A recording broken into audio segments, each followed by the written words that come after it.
Hi, today I'm going to be reviewing the Drink Tanks, which is a keg system. You can purchase these online. You can purchase them at certain breweries, retailers, etc. This one is the largest one. It's a full gallon, which is I purchased it at the Budweiser Tasting Room, and here in Fairfield, California. But this is 128 ounces of liquid. So what I have in here right now is beer that I purchased the weekend of May 25th. So we're going on the 14th now, so it's been in there about 2 weeks. It has been sealed with the original, the seal cap, which is the one you use to travel. What I'm going to show you today is this, which is the keg cap. This is awesome because once you pop this seal and air gets in, the beer is going to go flat. This will take care of that. So first thing you want to do is have a pint glass ready, and we're just going to lift these up. I did hear air come out. That's always a good sign. And then you're going to want to pour about a pint off of what's in there. And as you can see, the carbonation is definitely still there. Give it a taste.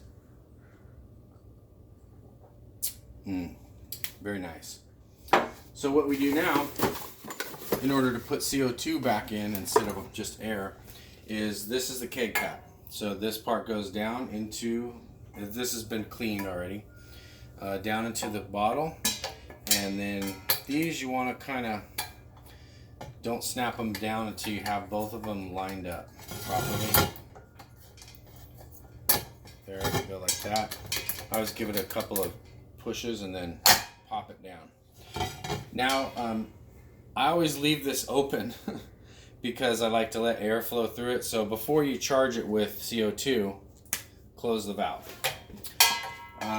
These are just regular CO2 cylinders that I get off of eBay. They're for bicycles, and but it's fine to drink. So this is the part that comes from the keg cap. It is the unit that allows you to fill it with CO2, and then these are 25 gram CO2 tanks.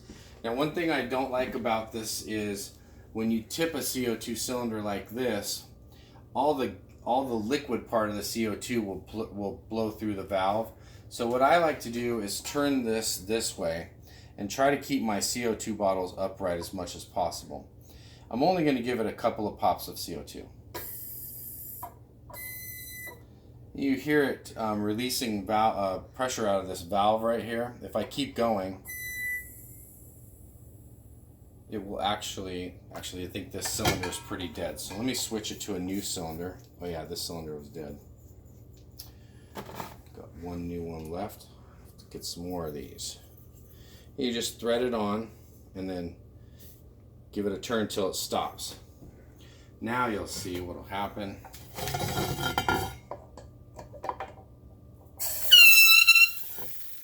So what it's doing right here is it's telling me that I've got too much pressure and it's blowing the excess pressure out. This thing will keep the CO2 for quite a while. This one was like that for about 2 or 3 months. So this is fine. I just basically take this and throw it in the drawer. That noise is the pressure being released. That's fine. So let me drink some of this.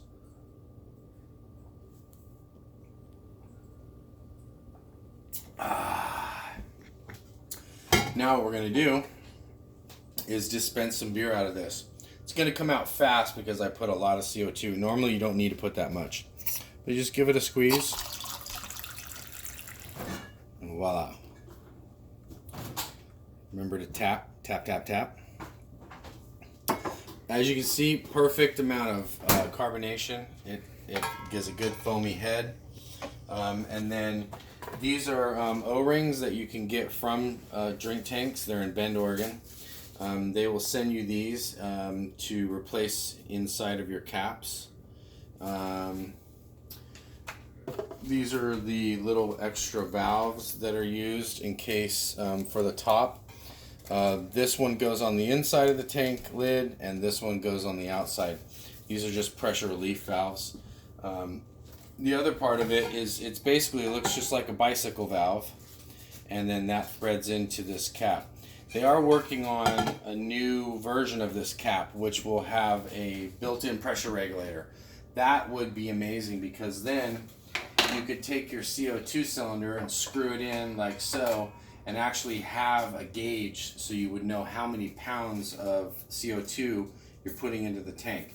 You really only need 1 to 3 pounds to push beer and not have it come out, foamy like that.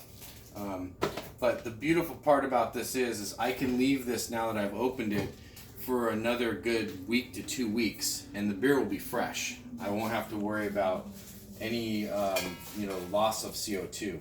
So drink tanks, awesome products. They make them in half gallon, 1 gallon, and they are in different colors. You can get them from different breweries where they'll have their logo on them. I like the stainless steel because this stuff can get scratched off. They are double insulated, so if I take this and take it out, like I can hold onto it right now and warm the outside, and the inside is still frothy, nice cold. If you throw it in the refrigerator, the cold from the outside will penetrate into the inside, so it will keep the beer cold in the refrigerator. You can see the condensation built up on the line right there. So it's not a big problem. You can throw it in an ice chest, whatever, and take it to a party, and you got a gallon of fresh brewed, micro brewed beer, and everybody will think you're just totally the coolest guy there. So anyway, big props to Drink Tanks, and hope you enjoyed this video. Thank you.